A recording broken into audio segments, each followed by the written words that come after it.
The beauty of nature is both extremely compelling, almost like storytelling, but it can also be a way that teaches you life lessons. Nature can be both beautiful, but absolutely sad and raw and real. You climb up, to the top of a mountain, and all you can see is just peaks on peaks and peaks.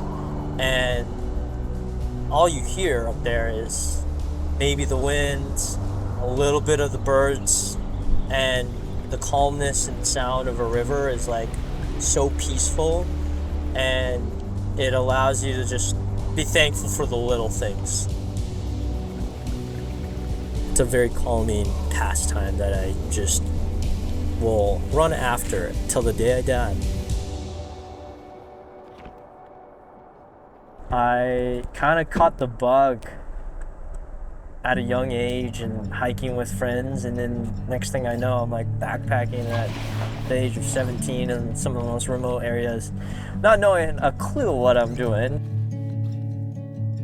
I don't know if it would be like an actual human or a friend that actually got me into backpacking. I would say more so just the thrill of growing up in the woods at my old house with my brothers.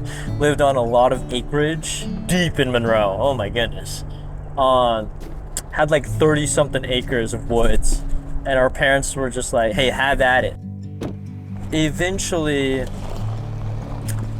we grew out of that, or at least my brothers did, but I never really grew out of it. And I think up until high school is really when I got like really into it. And I just drove anywhere and everywhere to find adventure. When I first picked up a camera, it was nothing special, and just started bringing it on my adventures and started shooting nature. Sooner than later, I began shooting more landscape stuff because I got really into backpacking and having my camera just point and shoot, be able to, capture these moments and have them as memories to look back on. And just watching the journey from where I started to where I'm now, like you said, I haven't looked back. Oh man, it's beautiful. Nothing better than nature and the wind in my hair. Well, we might have to reroute. It's definitely not what I expected. Well, we have found our limitations, and we will head back down to that fork in the road where we saw that Toyota and continue on our merry way. I hate it when you're like so close to your destination and then bam!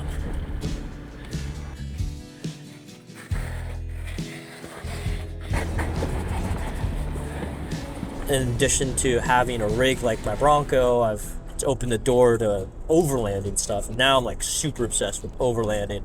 You get to be able to drive to some of these like viewpoints that you wouldn't think ever existed up until, well, hey, now that I have a rig and I see it on the map, a quick little search, and next thing I know, you're 7,000 feet above sea level.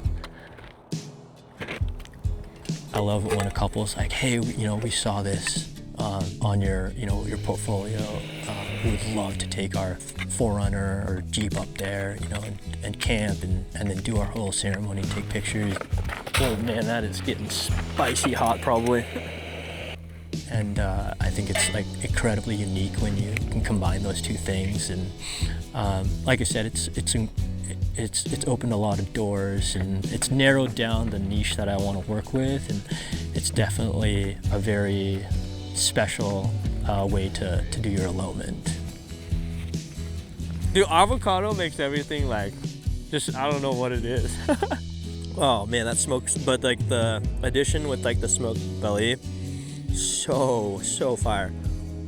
One of the biggest reasons why I love being outside is just the solace and comfort of how slow everything is out there.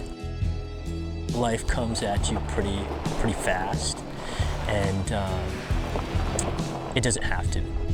It's in those moments where you kind of sit in that calmness, where everything kind of just stops and the simple things like truly matter. Life is incredibly precious to me.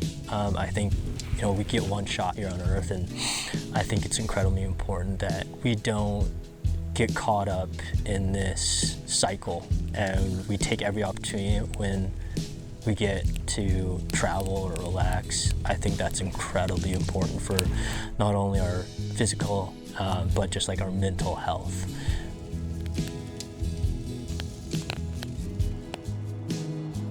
I don't think I've ever met a single person when I'm outside on top of a mountain that's like complaining at life.